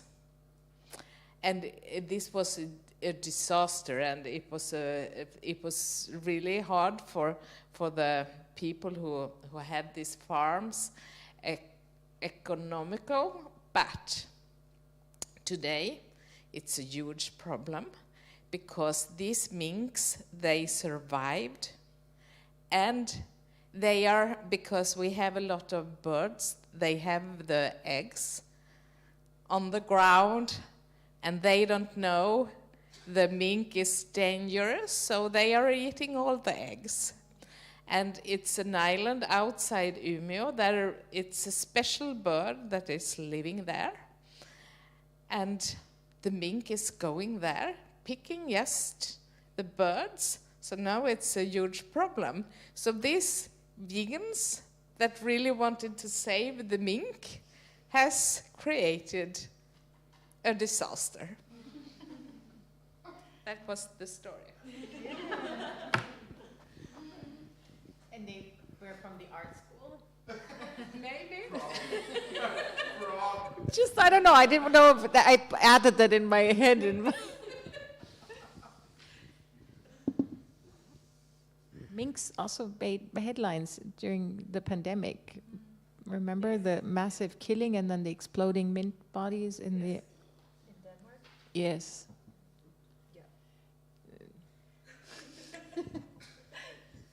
Do we have a question from the audience, perhaps? No? Oh my God, what a great story. But it happens more often than not. Like people try to fix something, and they go in another direction without really thinking it over. You know, there are islands in, I think there is one in Croatia, where there were like too many snakes. So they placed mongooses there. So there were too many mongooses. It's always like one thing, it's taking over the system. Isn't that nature protected? Isn't that island that is now, it's a nature protection island? I think so, it's myth, right? Yet, yeah. That's the story of the snakes and the But I mean, the problem, and this is actually what maybe this is important to mention. So the term ecosystem was introduced as the idea of environmental design, that you can control a system. And it was actually the research done by the Odum brothers in the United States. It was done with money from the nuclear power industry. So I didn't know about the direct link to the electrical circuits, but this is embedded in it. Now still, I would still say that an ecosystem approach is, you know, more that as we think it now, it means complexities and connectedness. As you just said, you know, taking the social and the interaction. And this is one of the problems of invasion biology. It talks about introduced invasions. It talks about humans in that respect, but all the other research is always only focusing on that one species and none of the social interactions, none of the economic, none of that. So you have, for instance, rivers, usually small rivers, that are artificially warmed by power plants. So they're not poisoned, but because of the waters that cool the power plants, those rivers are, or usually rivulets, Bäche, are warmed. Now, people who have aquarium at home and who want to get rid of their aquarium fishes and don't want to kill them, and they know about these little rivulets, they bring their fish and let them go there. So now you have, you know, Caribbean fish and stuff in Austrian rivers. And then you have these projects that are studying those rivers first for predicting the future of climate change, for increasingly warm waters, but they're also driven by the panic that these fish will introduce illnesses. None of those research projects study the actual the social aspect that have to do with these people bringing their fish, not only bringing them and getting rid of that, that's where their story stops. People also go fish them back out and sell them again. There is actually a circulation of and all kinds of use of that water, and none of that aspect ever comes into invasion biology or geobotany, and that really puzzles me, because that would acknowledge that there is some sort of, you know, there's more happening than just looking for the specific fish, and it's probably possible sort of carrying of viruses and bacteria. Yeah. Sorry. That's one of my favorite. I think you should do research there, because that's not happening, and it's fascinating. There's one of those rivers close by here. Small river. What's a small river in English? Stream? A creek. Or a stream is bigger, okay. I think. Creek. Okay. Yeah. I also wanted to mention the work of Máxima Acuña in Peru, because she was so, like, it's describing a similar scenario for the last, I think, over 10 years of fighting alone against a mine. She's living on the top of a mountain, and she tries to gather the farmers that live below the mountain, because she knows that she's the front, the front fighter against the mine, but the lagoons are going to affect all the mountain down the river, and she has been offered millions and so, and she's like, what do I do with this? Like, I cannot write, and I am made with the river, my life is binded with it, so if you take me away from here, I will die.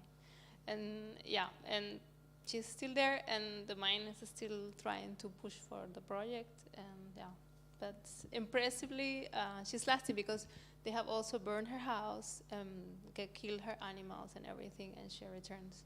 So maybe it's inspiring for the people. Yes, thank you.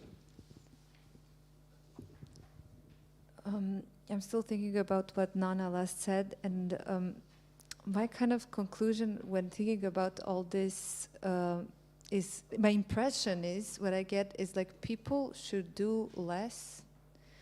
It seems to me like the culture is also the problem. This obsession in the culture with productivity and the human need to solve the problems, to find some kind of a solutions and to succeed in solving something, just opens door for more problems. And if people wouldn't have little fish as pet animals, this whole process would not, probably would not happen. So I think what we are kind of looking for is a shift in culture. And my question would be, do you think that bringing these topics into art could help make this shift, or what would be the appropriate strategies and places for a push towards the shift in culture?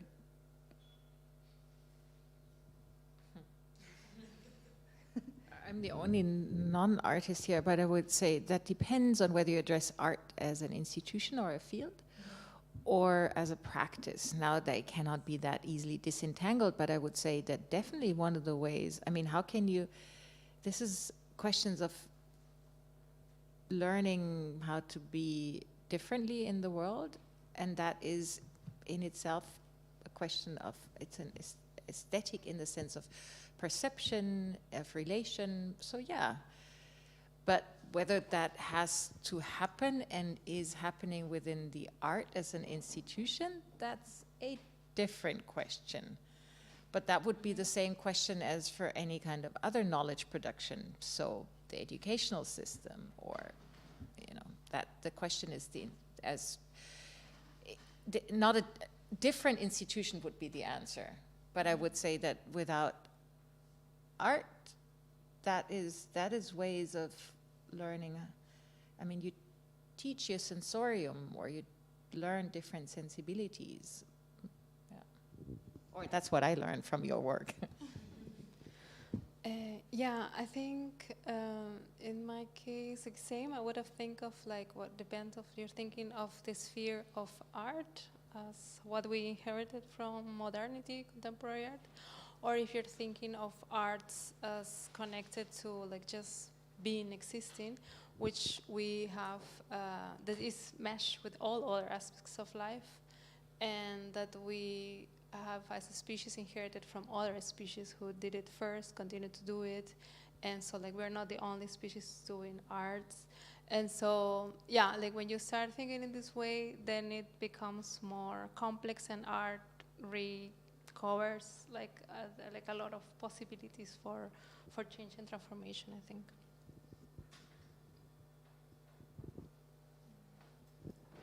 I think also we can, I don't know,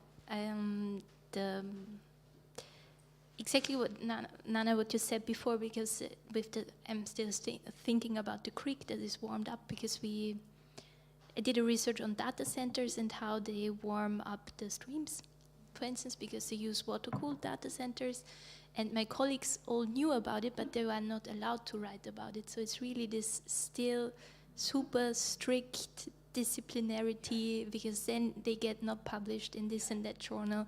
And I was like, that's exactly why I really love to do my projects, because then I can actually tell the whole story, and that it actually makes sense, because otherwise it's cryptified, and somehow he mentions it maybe in this one graph with this one thing, but actually no one can get out of it. And then with having the story told, then, or having it in some way translated into an artwork, then it can also be perceived. And I think this is important, because then more than like this small group of experts can access it. Mm-hmm. I think that was, because I was like, hey, I have this new thing. And they're like, yeah, we know about it for years. Mm-hmm. It's like, and no one is doing anything about it, or why we're not addressing it? And it's like, yeah, we're seeing that there is this disease, but then there's like this fish that is warm water loving, so it's going there. It was very, it's absurd. It's very absurd. Ecologist, who published his thesis on invasion biology, after he retired, he said he could not publish that in any scientific journal. It's a 30-page paper, any cultural sort of, and it's argumentative. It's not based on just data and my conclusion. And I said, seriously, there's no publication for it? He said, no. So he just published it on ResearchGate. That's how I found him, you know, and met him, like traced down, because he was retired, so it was tricky to figure out how to, where he lives, and eventually I had a really interesting conversation with him. But that was shocking news to me. Could you repeat the name? Franz Rebele. Wie die Rebe, wie der Wein. super sad because I think then really the important findings actually they get lost in between. And yeah, you have to wait for retirement. Yeah. The second retired natural science scholar I Because, taught yeah. does work now because they're retired. Sorry, yeah. Retirement and art. That's yeah. Yeah, so like this, the safe havens or something like this, exile kind of thing. Yeah. You have the last word. Yes, but I think as an artist, you own your own agenda, and you can push questions forward as you want. So I think it's important to have art practice and if you, because many artists, they are really into their questions and they are working with them. Last week I saw an art piece by Mats Kaldenborg, and he has been working with the same thing since 50 years. I think we have maybe not all of us have the stubborn to work with issues, but I think it's important. Yeah. So art is an opportunity to go deep and Yes. for a long time. Yes. To be persistent and to show some issue to new audiences. Yes. Okay. I think we can end on this note, and we can continue the conversation with drinks. Thank you all for coming. It was really cool. Thank you, Winwoche. Thank you, Dennis.